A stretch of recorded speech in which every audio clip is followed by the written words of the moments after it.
Kambing. Ito, sa kambingan po tayo. Ito, ano lang po namin, ito ay pinanganak po to kagabi. Ito, mag-isa lang siya.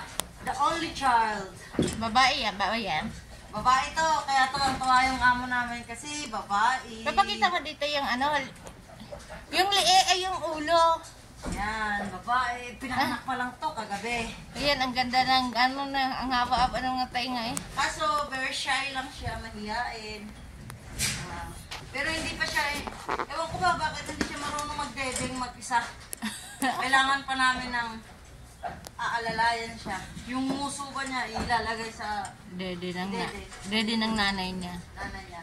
Kasi yung mama niya is ayaw din magpadede. Siguro, di sanay. Kasi pangalawa pa lang to eh. Ah, bakit pangalawa naman pala eh? Bakit hindi pa siya magpapadede? Kasi siguro nung una, Pinadede, ganon din. oo. Kaya doon siya nasanay. Hindi na yun, ang kit-kit niya. Buhatin mo nga, bebe. Kagabi lang to. Kagabi lang po to, pinanganak. Oh, naririnig niyo? Yan na, ang ganda niya. Babae pa naman. Kaso lang yung tainga niya, natiklop, hindi natin na ano kagabi. Yun, oh, yung kabila, natiklop. Ayun na, nandyan na naman ang mga inggiterang mga kambing na... Ito yung mga kambing na maraming mama. Oo, gitera yan eh. Pag makita kami, ayun. Pag nakita kami niyan, Lalapit akala na. mo, hindi kayo pwede dito. Oo, Baka didihin nila yung ano. hindi siya makakalusot. Malaki na eh. Sige, go. Yan. Ito, medyo maano siya sa tao. Takot sa tana. Medyo, ito mga kambing kasi ito, hindi mga sanay sa tao. Ito, oh, hindi sanay sa tao itong mga... Kung sino man po nakakaalam kung anong breed to, pa-comment na lang po. Kasi kami rin po, hindi namin alam. Hindi alam ng amo namin eh. Basta daw. Basta daw kami, kami rin, lalo na po ako, hindi naman masyado ako sa Hindi ko maano. Pero doon, parang ang globian yung lalaki doon, itim. alam ko anong breed to. Tapos, ang problema naman nito niya is ayaw niya magpadede sa anak niya, kaya kailangan pa naming itatali.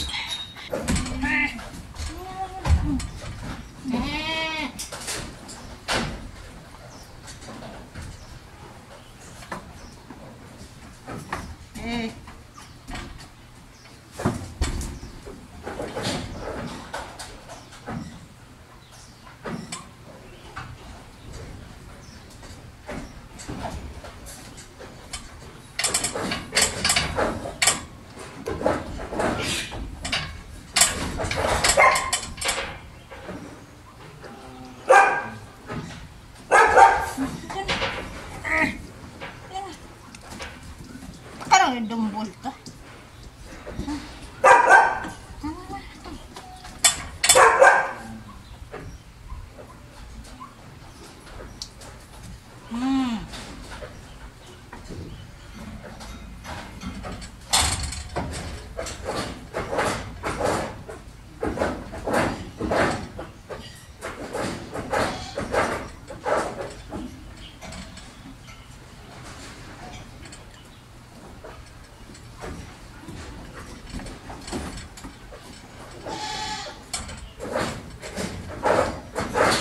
Meron pa.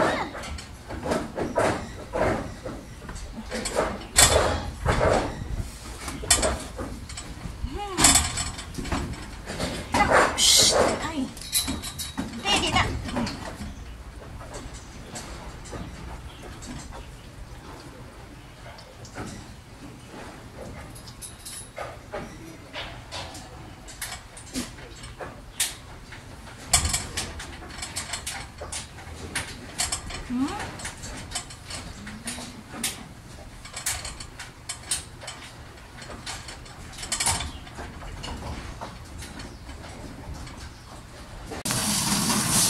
Naglilinis po kami ng pain ng kambing.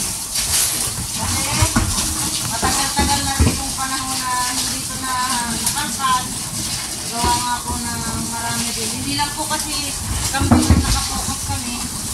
Meron pa po kami ibang mga gawain. So ito pag may free time kami, ito ang nakaraan po kasi busy kami sa manukan. So ngayon, ito,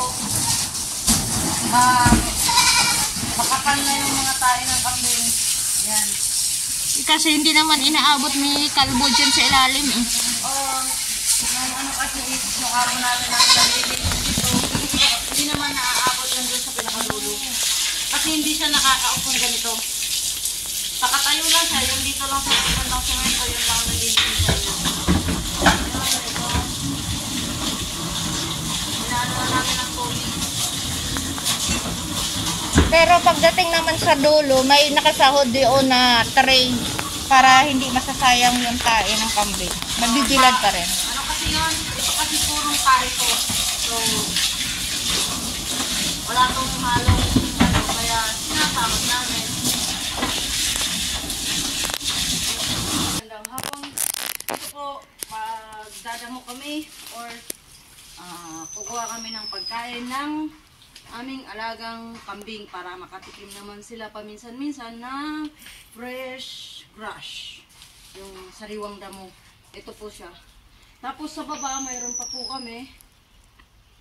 So, ito lang po ang available na damo dito. Kaya, kakaunti. Face mask ka, babe. Po kayo kung bakit mapulang-mapula yung mukha ko. Kasi yung amo ko po, pinawilding ako kahapon. Sabi ko, kailangan ko ng mask. Yung sa full mask sa mukha. Sabi niya, kaunti lang daw hanggang sa paunti-unti. Naging half day na po yung trabaho ko, nag-welding. Hindi na po ako makayaw kasi andun na medyo malayo po kasi yung bahay at saka yung pinagtatrabahuan namin. So, alanganin na pong umuwi, nakakapagod pong maglakad pauwi. So, pasensya na po kayo kung ang pula-pula ng aking mukha. Hindi po ako makagamit ng face mask kasi pag pinagpapawisan, medyo po Sakit. hapdi-hapdi. So, nakaka-relate yan yung mga nag-welding. So, yun. Ang tanging protection ko lang is sa mata. So, yung mata ko medyo okay, hindi siya lumuluha-luha, hindi siya masakit. Yung mukha lang, nasunog hanggang dito po yan. Hanggang dito. So, balik po tayo sa ano namin. Ito po ang dadamuhin namin. So, mamaya po doon sa baba, papakita po namin yung kaunting mga tumubong damo doon. Ito po, konti lang po, pero pinagsasagaan na. Ayan guys. Balik na naman po kasi yan, kakatubo lang yan. So, dadamuhin na naman namin para daw makatikim naman ng fresh na damo yung kambing. Hello, welcome back. To be continue po kami kasi kanina biglang tumawag si Kalbo, yung boss namin. So, ito ulit kami, balik kami. Kanina kasi ginawa namin is yung bagong mga anak na kambing, inanuman namin ng gatas. Nagpadede nung maliit, tapos sobrang laki kasi nung dede, saka madami yung gatas. Kaya inano namin doon sa bote. Para in case na wala na naman daw gatas yung kambing, magkulang. So mayroon kami. Kuha namin guys. Yan. 2 basket na. Bukas na ulit. Kasi alas 5 na uwi na kami. Okay, yan. Yung iba ay mahaba-haba pa. Medyo makakuha pa kami ng 1 basket din. Tapos meron pa din sa baba. Bukas na namin to isasalang sa chopper. Ayan. So guys. Ayan. Ayan na siya. Uwi na kami. Okay. Bihira lang yung pinapakain. Bihira lang kasi sila nakakain ng fresh na damo. Makakain sila pag bubuksan yung pinto dyan. Tapos aakyat sila doon sa taas. Ayan, kaya sabik na sabik nila yung pagkain ng damo na fresh. Papakain yan mamaya ulit. Yan ang mamayang gabi. Pero ngayon, ayan. Bigyan mo konti ng patikim. Ayan. Talagang ano sila sabik na sabik sa mga fresh. Ayan. Ayan sila guys. Ayan, nakakain din ng mga kambing ni Kalbo ng fresh na damo. Ayan, gaya na sinabi namin. Sipag lang kami mamuha ng Bera lang. Pag sinisipag lang kasi kami, tsaka wala kaming masyadong gawain. Walang kagaya ngayon, walang manok dito kasi kaka-harvest lang ng manok. May time kaming magdamo. Ayan. Ayan sila guys. So,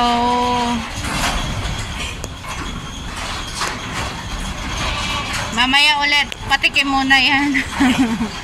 Ayan, uwi na kami guys. Kasi gabi na. Lasing ko na eh. Tsaka tapos ng trabaho na. Oras sa trabaho namin. Sugar. Ayan, dalawang basket ang nakuha namin ngayon. Maraming salamat po. Sana po suportahan nyo ang aming mga video at panoorin. At don't forget po, subscribe, follow, and share. Jane Maria, yun po yung YouTube channel namin. Sana po suportahan nyo and maraming salamat po sa mga nakasubscribe na. Maraming salamat po sa mga nag-view.